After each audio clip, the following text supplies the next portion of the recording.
मैं कानों में उंगलियां दे के बैठी हुई इस्तग़फ़ार पढ़ती रही हूँ, क्योंकि ऐसा केस जिस तरह की हेयरिंग चल रही थी, ख़वातीन के मतलब अंदरूनी मामलात हैं, निजी मामलात हैं, जिनको पहली दफ़ा मैं समझती हूँ कोर्ट्स में इस तरीके से उछाला जा रहा है। क्या क्या ज़ुबान वहाँ पर इस्तेमाल करनी पड़ी, क्या क्या माहवारी के बारे में सवाल उठाए जा रहे हैं। बयानात हमने जो सुने हैं,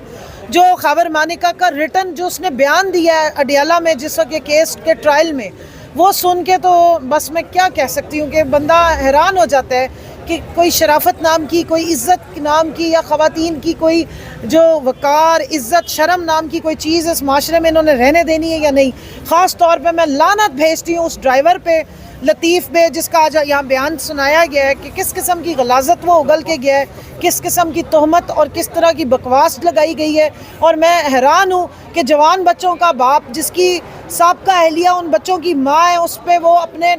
नौकर के थ्रू इतनी घटिया इल्ज़ामात लगवा सकता है। और एक तरह से मैं समझती हूँ कि ये शुक्र है कि ख़वातीन अंदर मौजूद नहीं थी, फिर इनको कंट्रोल करना वाकई मुश्किल हो जाता जब ये इतनी घटिया ज़ुबान सुनती कि ऐसे भी पाकिस्तान में किसी साबका जो खातून अव्वल को सिर्फ सियासी अनाद का निशाना बनाने के लिए या इमरान खान साहब को टारगेट करने के लिए इस तरह के गलाजत भरे इल्ज़ामात 5 साल 11 महीने के बाद एक शख्स उठ के 4 महीने पता नहीं कौन सी जेल थी जिसमें वो रहा है, और आने के बाद प्रेशर में आके उसने ये बयानात दिए। और इस तरह का गलीज़ केस है। मैं हैरान हूँ कि ये अदालतों ने इसको एक्सेप्ट कैसे किया, ये किस तरह एक्सेप्ट हुआ और किस तरह चल रहा है, जब आपका कुरान, शरीयत और आपके लॉज और सुप्रीम कोर्ट की तमाम जजमेंट्स आज सलमान अकरम राजा साहब ने ऑनरेबल जज साहब के सामने रख के इस्टेब्लिश कर दिया है कि पाकिस्तान में जो कानून राइज है, लॉ ऑफ द लैंड, ये कहता है कि खातून की गवाही अपनी इद्दत पे और उसकी ड्यूरेशन पे और अपनी माहवारी पे वो कंफर्म है, उस पर कोई डॉक्टर, कोई मेडिकल साइंस उसकी कही हुई बात को रिजेक्ट नहीं कर सकती।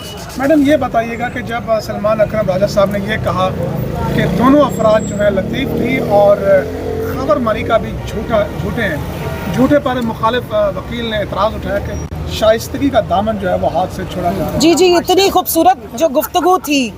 जो लतीफ़ की बकवास है और खबर मानिका की जो तोहमतें हैं, उसके बाद सलमान अकरम राजा साहब की शाइस्तगी को मैं सलाम करती हूँ। शुक्र है कि कोई खातून नहीं उस तरफ खड़ी हुई थी, नहीं तो शाइस्तगी जूतों के साथ होती। यकीन माने कि ये केस ख़वातीन, पाकिस्तान की ख़वातीन का फ्यूचर है, इस मुल्क में तहफ़्फ़ुज़ जो है ख़वातीन के हकूक़ के, वो ये डिटर्मिन करेगा कि अगर इस तरीके के केसेस हुए तो इस मुल्क में औरतों का क्या मुस्तकबिल है। मुझे बताएं, 5 साल 11 महीने के बाद अगर एक साबका खाविंद उठकर अपनी खातून पे या साबका अहलिया पे ये इल्ज़ाम लगा दे कि इसने जो निकाह किया वो निकाह नहीं है, वो ज़िना है, और उसकी कैरेक्टर असैसिनेशन करे, अपने किसी घटिया ड्राइवर को ला के कह के जी इसने अपनी आंखों से देखा है, इसको इतनी एक्सेस थी कि ये बेडरूम, ड्राइंग रूम से बेडरूम तक चला जाता था और आके मुझे बता भी देता था कि मेरे घर में क्या हो रहा है, मेरे बेडरूम में क्या हो रहा है। सो इस तरह के मामलात को आप इस तरह इतनी गलाजत उछालेंगे तो अल्लाह ही हाफिज़ है इस मुल्क का, इस मुल्क की अदालतों का और इस मुल्क के क्या मामलात। बस फिर नाला ही रहे, अल्लाह करे। अब नाला बुलबुल की सुनूं और हमातन गोश रहूं, हम नवा मैं भी कोई गुल हूं कि खामोश रहूं। पता नहीं खबर मानिका साहब कौन सी दुनिया में रहते रहे हैं। 5 साल 11 महीने कोई भांग पी के सोए पड़े थे या कहीं दुनिया से मुँह कर गए थे। मैं सिर्फ एक बात आपको यहाँ पर कहना चाहूँगी कि आज भी उनके जो वकील बदलने का ड्रामा किया गया, ये सिर्फ इसलिए था कि डिलेइंग टैक्टिक्स हमने पिछली हेयरिंग्स में देखा था,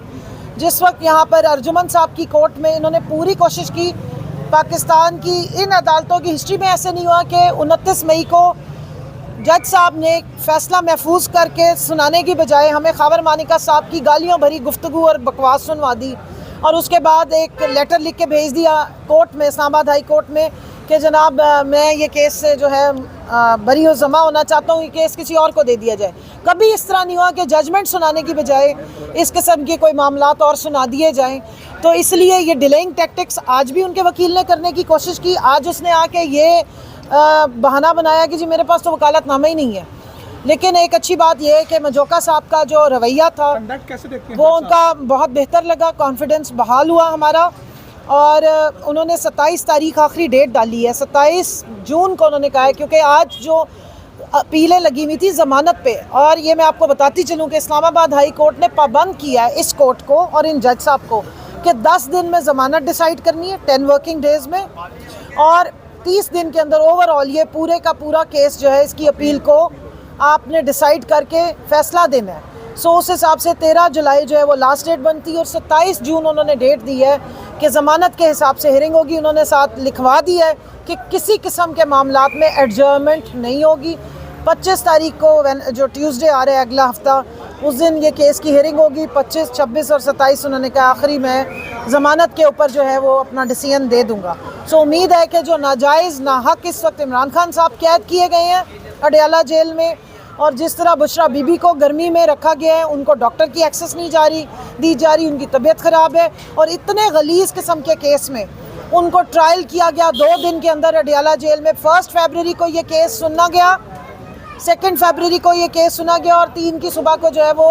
सज़ाएँ सुना दी गई हैं। सो इस केस को मैं समझती हूँ कि फ्री एंड फेयर ट्रायल, इसका जो अपील बनती है वो सुनी जाए, और इसका जो सही मामलात के हिसाब से, जो शरीयत के हिसाब से, लॉ ऑफ द लैंड के हिसाब से जजमेंट बनती है वो, ये वैसे ही कोई केस एडमिसिबल भी नहीं था। मैं हैरान हूँ कि अदालतों ने ये केस, क्योंकि सियासी बुग़्ज़ और सियासी विक्टिमाइजेशन का ये के नतीजे में ये केस है, इसलिए ये एडमिट भी हुआ और इसको इतने तरीके से, इतनी डिटेल में जो है वो एलेबोरेट करके सुनाया भी जा रहा है। सो उम्मीद है कि जो इमरान खान साहब को और बुशरा बीबी को इस वक्त ज़बरदस्ती बंद किया गया अडयाला में, उनको फ़ौरन आज़ाद किया जाए, और ये जितना अरसा इस केस की वजह से वो अंदर बंद रहे, इसका हिसाब होना चाहिए। कि मैं सबसे पहले तो ये कहूँगी, यहाँ पर हम अदालत के बाहर खड़े हैं। सुबह हम जिस वक्त आए हैं तो 8:30 बजे से ये ख़वातीन पूरे पंजाब से, पूरे KP से आई हुई हैं, DG खान से और खानेवाल, साहिवाल, फैसलाबाद, मुजफ्फरगढ़ और पता नहीं गुजरावाला, लाहौर, सब, और KP में सवात तक से आई हुई है, मर्दान से ख़वातीन। इनको अंदर जाने नहीं दिया गया। तो मेरा एहतजाज है, मैंने ये जज साहब के सामने भी ये बात उठाई है कि हमें पब्लिक हेयरिंग है, ख़वातीन जो हैं वो इस केस की स्टेक होल्डर हैं, उनको क्यों आप इजाज़त नहीं दे रहे? तो जज साहब ने ये बात की कि हमने किसी को मना नहीं किया अंदर आने से। सुबह जो यहाँ पुलिस खड़ी थी, हमने उनसे पूछा था कि आपको किसने ऑर्डर्स दिए, क्योंकि ये भी दिन देखने थे कि ख़वातीन की इंतहाई निजी मामलात, माहवारी और पता नहीं क्या क्या बकवास जो थी वो इस केस के अंदर दर्ज की गई है, जिसको सलमान अकरम राजा साहब ने बड़ी शाइस्ता अल्फाज में, बड़े प्रोफेशनल तरीके से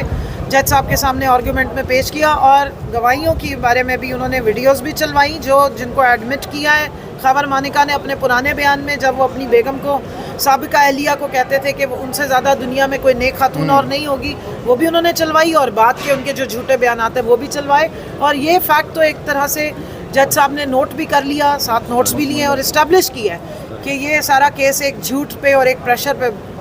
बेस करता है। कंवल साहिबा, ये भी बताइएगा कि आज PTI की तरफ से प्रोटेस्ट की कॉल दी गई है नमाज जुम्मा के बाद, लेकिन हमने देखा पिछले हफ्ते भी कॉल दी गई थी।